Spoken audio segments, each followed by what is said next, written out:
are back again for another edition of The Point. I am with my college teammates once again, Craig Murray and George Eddie Davis on the menu tonight. You know, we're going to appeal to the parents out here because let me tell you, it's tough figuring out what environments to put your kids in. You know, there's so many options on every corner. There's a guru or some program that claims to be the cure-all for your situation.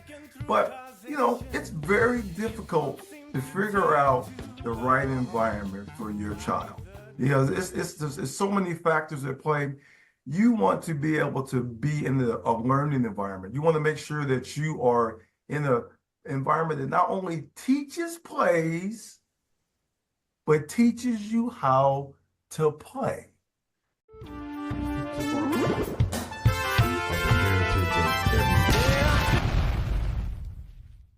What you think about that, Ed? Yes, we spoke in length before about this same subject. I think it's very important that you, a parent's able to detect what their needs and what development stage they are in their game. So, like I said, there's some coaches or some trainers out there who are good at providing skills to young kids, and maybe not to adults. I don't know. It just depends what level your kid is at. And there's some who, like I said, can train. And there's some who don't know how to teach the game. Well, what determines it? What do you think the key factors in determining a learning environment versus what do you call it? A group organization where you've got there's something to any coach out here with this speaks to AAU specifically.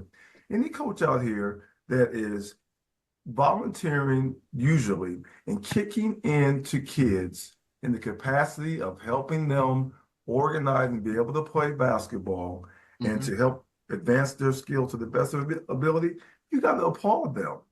But I agree. There's levels to all that.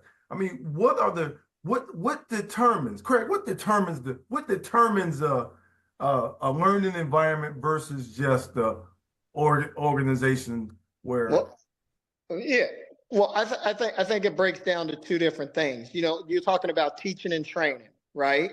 So I went back and just really got the direct definition of it. So teaching would be anything that's impacting knowledge, facilitating the training, emphasizing understanding, conceptual comprehension. And then with the training, it's drills that apply to game-like, player-like application, specific skills and abilities that are practical application and execution. So that's what we're looking at when you're trying to ask what it is. Are you teaching? Are you training? Are you teaching and training? So then finding that right there is what you're looking for when you go into the gym. You know, and most parents don't know what the difference is between that right there. Well, why is it so hard to find? Because you would think that if America has set the standard for coaching and teaching the game of basketball, and now it's been surpassed by the European counterparts or foreign adversaries, why is the American basketball model suffering so? Why aren't there teachers? Why aren't there people that understand the game and being able to create that environment for kids to be able to thrive? I mean, what's the difference here? What's going on here? Because I think we're here in the United States has lost that different thought process of what it is it goes all the way back to the fundamental process of the game of basketball. And we've skipped all the way past the fundamental process to get to the do-how versus the know-how, as we talk about all the time, right? Yeah. And not a lot of people are teaching the know-how. They're just teaching the do-how, and so we've skipped past that, and it's kind of like blurred the lines of what is a solid basketball player not only individually, but team conceptually.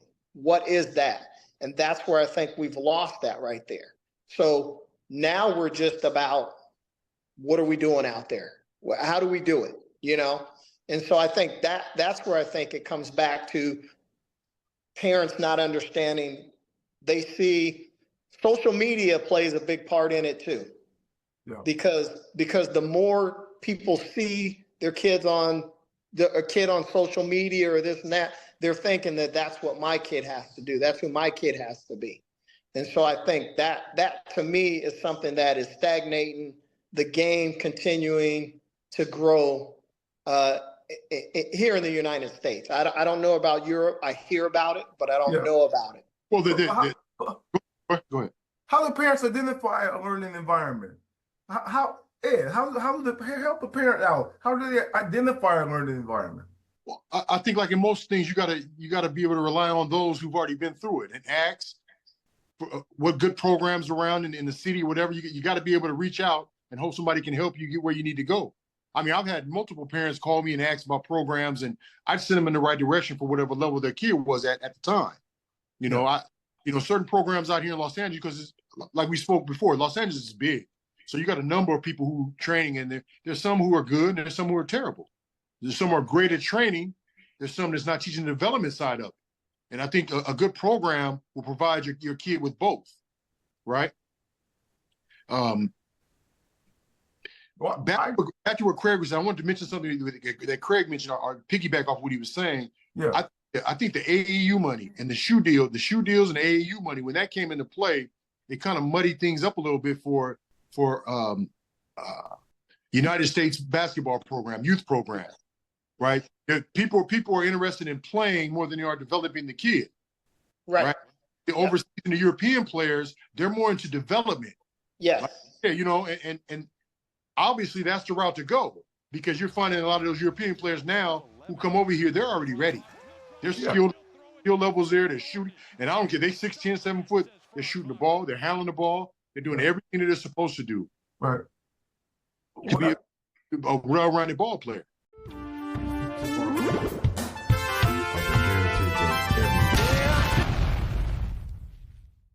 Well, that's the point. And you have to be able to execute the fundamental package that you're exposed to, and that's the thing that we also talked about earlier. You know, there's a lot of smoke and screen environments where it looks like it's a quality environment, but in actuality, how it's advancing your kid. Because if you're not in basketball is a very competitive environment. If you're not getting better every 5 minutes, then you're getting behind. I agree. And that's a tall order, because a lot of times kids are in environments where they're just not getting the right information. And we talked about it earlier that a lot of times, or too many times, coaches don't have the information to be able to impart to the kids. So it's a tough task out there. It's a tall task for parents to be able to figure out the best environments. And really they only have the choices with, well, that's not true. They have the choices with the AAU, but now they have the charter schools and a lot of opportunities with the to play outside of the high school designations. But it's still important that the parents they all need education. The coaches need to be educated.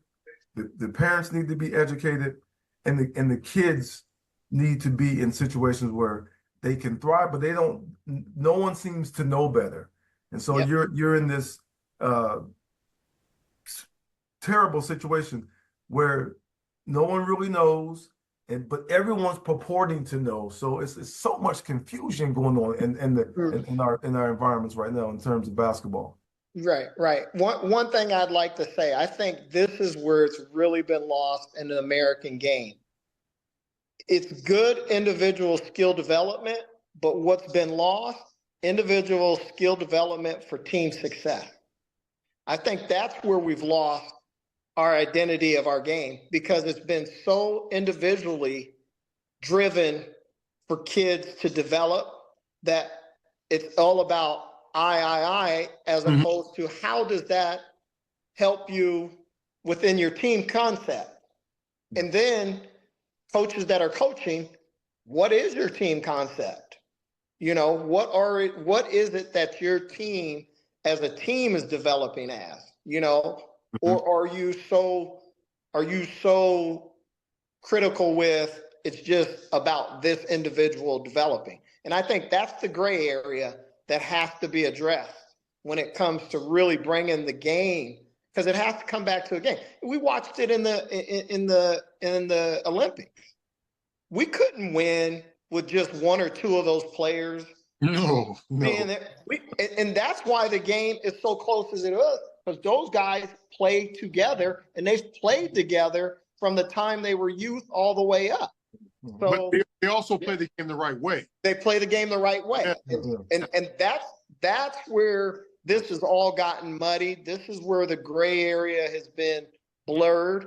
And that's where I think we have to get back. And it's hard because now all of a sudden the balls done started rolling. The dominoes have been pushed and affected. And it's like, how do you go back and pick them up and try to help recreate what it takes in order to have that team concept be a big part of American basketball? I agree. I agree. You know, the team, the team concept is important, but I think that there's two different distinctions. Yeah. There's during the season time and there's off season time. Right. I think the concern for off season, I applaud the coaches that are able to do it simultaneously, or concurrently. But I think that off season is the time for the individual to really develop their skill sets, to really isolate and identify their weaknesses, and that's a strength in itself to be able to identify your weaknesses, but to identify the weaknesses and work on yourself so that you are a better component, right, so that the coach has a better opportunity to plug you into whatever it is that works for the group, because the coach has to be concerned about team development during the season. Right. And if you don't mind me, let me touch on that. This is where, and I keep saying American game, this is where the American game has gotten blurred. Small guys. Yeah, because no longer is the basketball season during the high school season. True. All those college coaches are going to your select tournaments during the time when the kids are developing their games, so to speak. And so now those are the games that are being watched. Now all of a sudden that's where all of the importance has been thrust is upon your EYBL tournaments, your Adidas tournaments, your Under Armour tournaments. You know. So can I interject something? It was funny, man. I was just talking to my dad yesterday, and we were laughing because I had the AAU program, the Boss Air program, and my dad was my coach. We coached together. We coached and we did this, and we just laughed because we would have situations where parents would ask us, okay, is it more important for us to train right now, but because such and such has the opportunity to go on this travel team? And you just said that that's where the coaches are now and whatnot. And my dad had me on the floor. He goes, you look at these parents and you go, I don't understand what you mean, because you need to develop and get better, because all you're gonna do when you go on the circuit is show the coaches that you can't play. You're going to get exposure, but if you can't play, the coaches are gonna see you can't play. Right. It's like that. It's an interesting situation because the training is so important, and playing is also important. Exposure is also important. Right. But if you're not getting better every day, nothing else really matters, because when it comes time to show what you know, they're going to know what you know. Right, right. That's the honest truth. Yeah. The American basketball scene, though, makes you feel that you have to be on that circuit. If you're not on the circuit, you're not going to get seen. My chances of getting to college are going to diminish. That may be true, though. But that no, may be true. No, they may be true, but like I said, as far as development, if we're developing the American basketball player the right way, by the time he gets to high school, he should be ready to step into a high school team and be able to play any system that coach throws out there, right? Which would then lead into being able to go into any college environment, because during the summer, you're getting up and down. The summer circuit, you don't have time to train. Yeah. I mean, you do, but you don't have time to actually teach a system. Yeah. It's hard. It's hard now, man. When we talk about, Greg, it's hard because you have a program. Yeah. You're a trainer. There's predators out here. Absolutely. Yes. Without a doubt. Without a doubt. The people don't know. So they're being hounded as such by all these individuals who are claiming to be able to move their son or their daughter in a positive direction. Yeah. And not only that, but they're actually running interference to the people that actually have something to offer of value. Because like we talked about at the top, the parents don't know. They don't know. Seattle's a unique city. Yeah. Seattle's a city where people will salt you in your business efforts, which means that's about your money. Yeah. They will talk and allude and leave it to be assumed that you're a certain level versus what they have to offer. And they're what do they call what was those guys who used to travel the country? They're not harlequins, but they're shysters as such. But they've got people afraid to come to you, Craig, because they've heard that, oh, you have some unorthodox things that you do. Right. They're just trying to pump themselves up in a quote marketing sense. Mm-hmm. But at the end of the day, it negatively impacts the player. Right. I agree. Absolutely.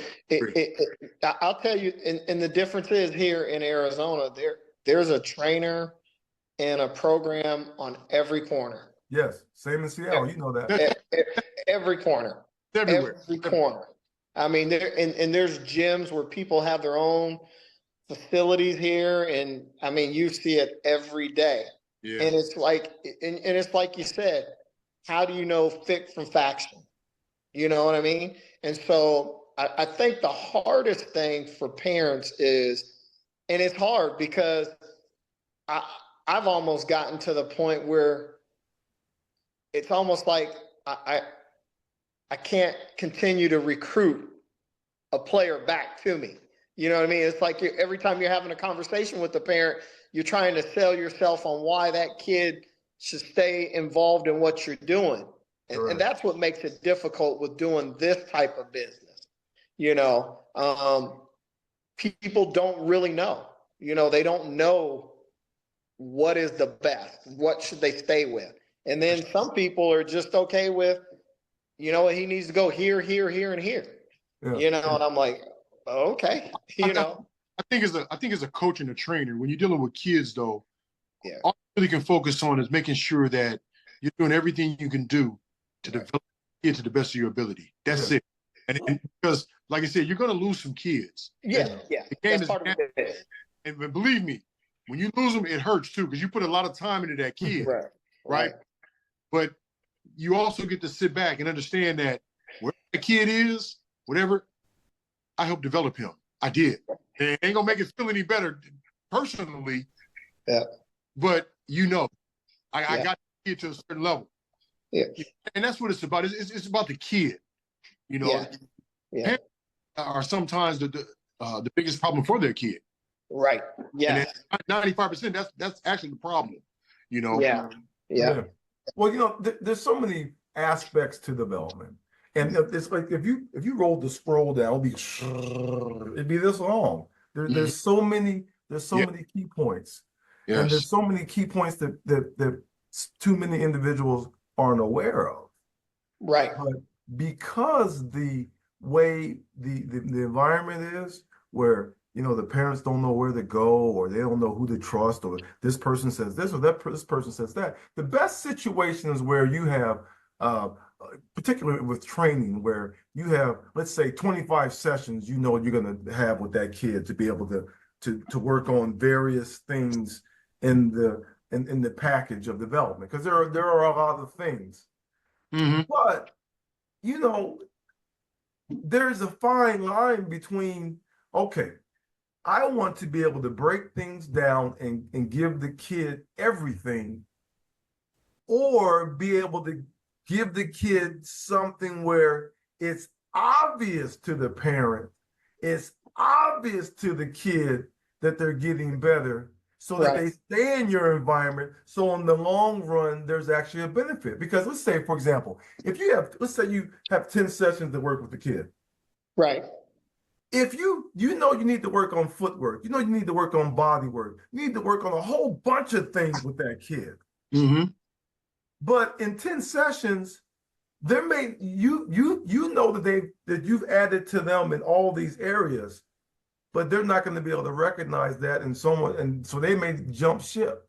So what I find myself doing with kids, especially if you have it for a short order, is find one particular area, or particularly, everyone loves shooting, and everyone recognizes shooting, Yes. and everyone recognizes a change in shooting. So my strategy was, okay, I'm going to do 10 sessions. We're going to work on shooting for the first 10 sessions, because you are going to be able to understand that you're a better shooter. You're going to be excited. Your parents are going to be able to see that you got better at something, so you have value, as opposed to, you've gotten better at your footwork. You understand pivoting better. You understand shoulder work. All these little things that they're not going to be able to notice as such. I agree. Yes. Yes. A parent won't be able to recognize they develop in those areas. But as far as shooting, being able to shoot the ball better, they'll see that right away.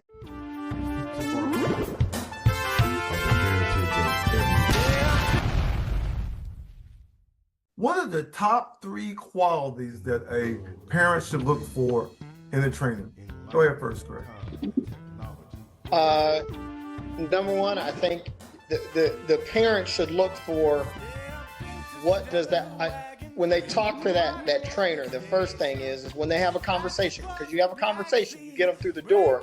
Yeah. You have to talk to them, and you have to have them answer the questions that you believe are important to your kid. Because if you don't believe it's important, and that person can't identify what it is you're talking about, then it's not going to work no matter what. So fundamental, what is the fundamental process that guy knows? Okay. How well does he know the game? Okay. That's the number one thing I think that a person should look for when they're looking for that. Then, are the drills that trainer is working with quickly identifiable with the application to when they're playing? And then the other thing is this right here.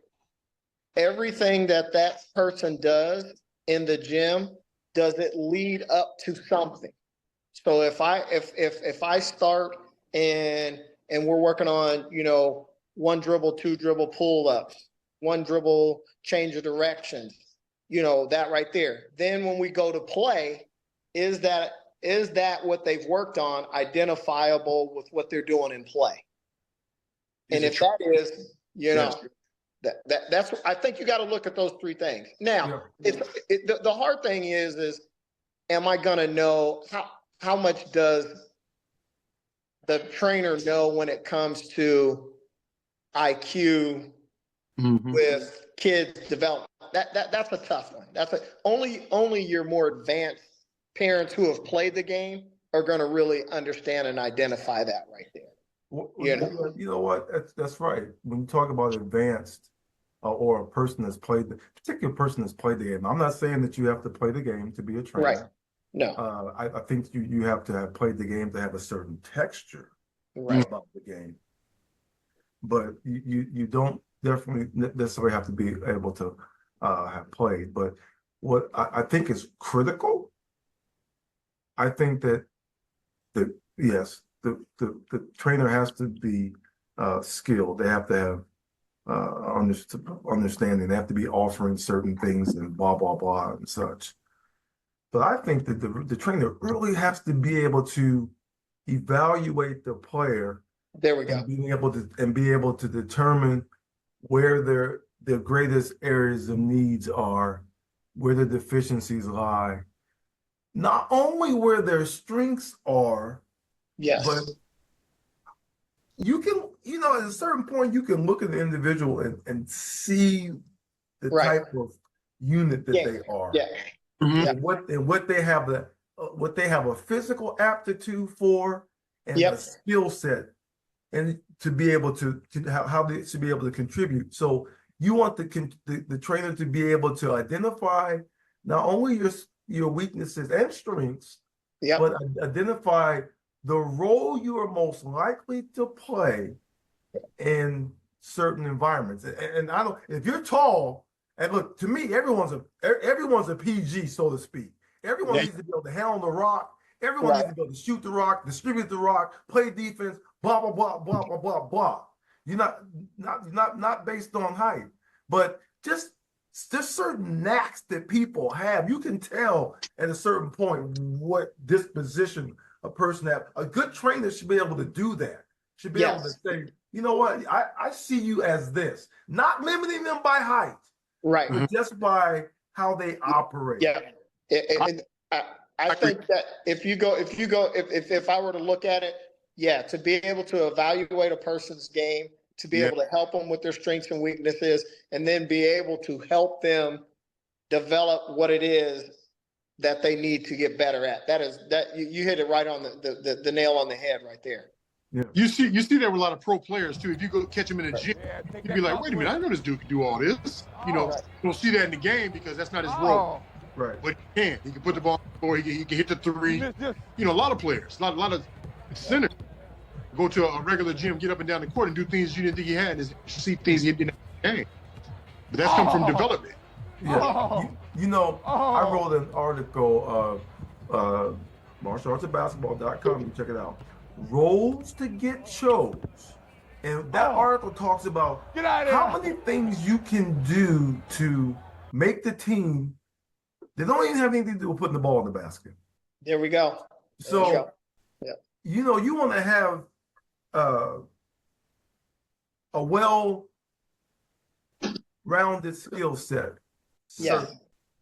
But you want to start understanding the application of your skill set, not inside of certain or specific roles, because there are specific roles out there. Let me tell you something.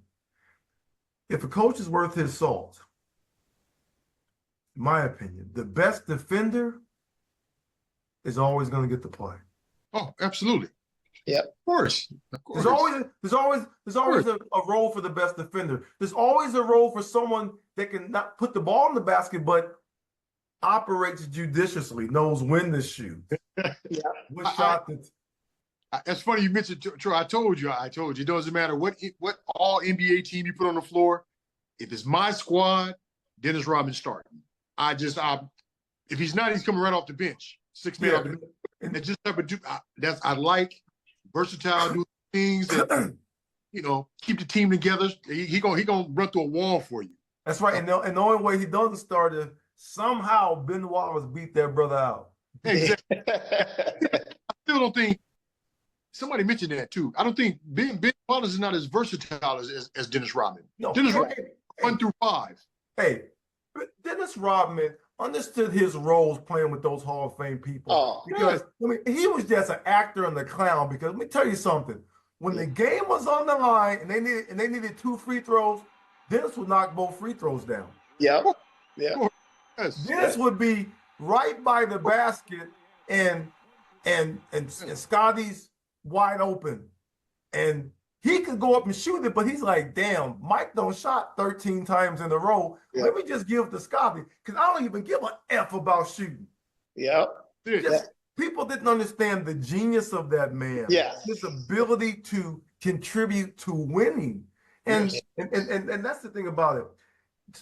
You have to, if your trainer is not talking to you about studying film, you don't have a quality trainer. You have to do film chow, because that is how you're going to learn how to apply the skills that you've acquired. Because if you just got a whole bunch of skills and you don't know what to do with them, you can't play. That's the advanced stuff you're talking about. That's advanced, because most trainers aren't even thinking about that. Even little kids. Man, look, let me tell you. I always show kids film, because kids are smart at a very young age. You can stop the film, start and break things down. Because there's all kinds, there's 4 ways people are learning out here. There's kids, there's visual learners. Yes. There's audible learners. Of course, there's interactive learners. Yes. And so, and then everyone most people learn by actually doing it. So if you cross and check all the bases, because you don't know what kind of kids you have. What I like to do, I like to give information, demonstration, explanation, and confirmation, so that you know that what I'm saying is verifiable. So I try to teach with the verification model, because otherwise, how does a person know that what you are doing is valid?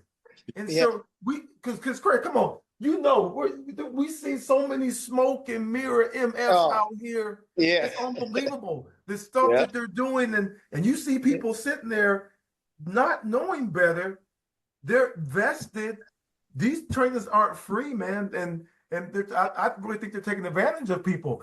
And there's a fine line between wanting to help somebody and just out here on hustle, trying to not just make a go of it, make some dough of it while you make a go of it. Right. That's not fair to kids. That's not fair to parents. Right. And that's not fair to people that legitimate people like yourself, Craig. That's not fair to people like yourself, Ed, who has put your kids in different programs and trying to get them to the places you got yourself to. You didn't even have all that, and you got yourself there.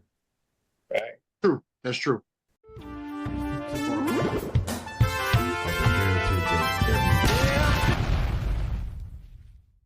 The bottom line with the development, if your player isn't getting better, what is it?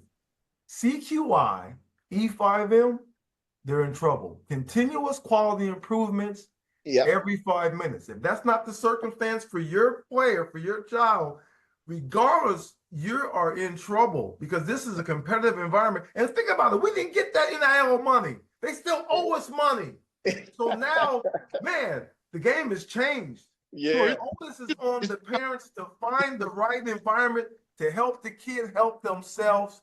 Look, you can only do what you can do, but it's a lot at stake.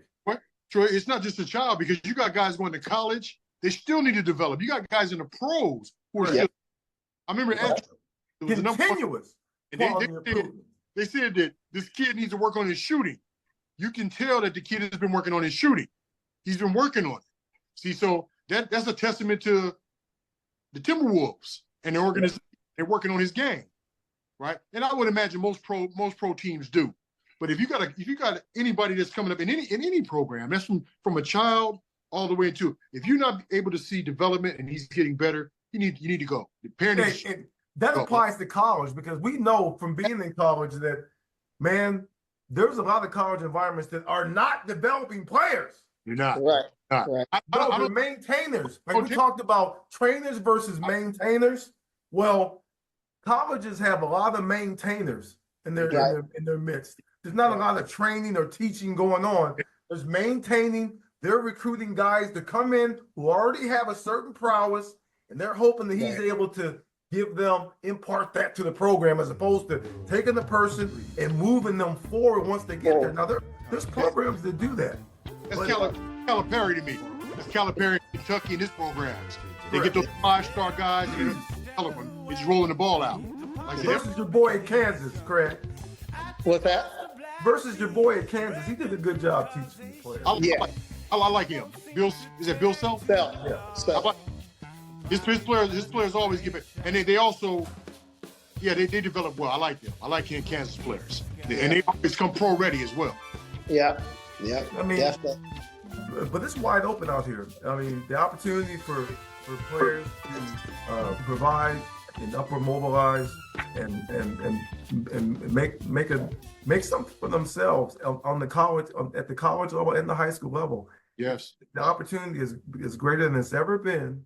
Oh, It makes it more competitive.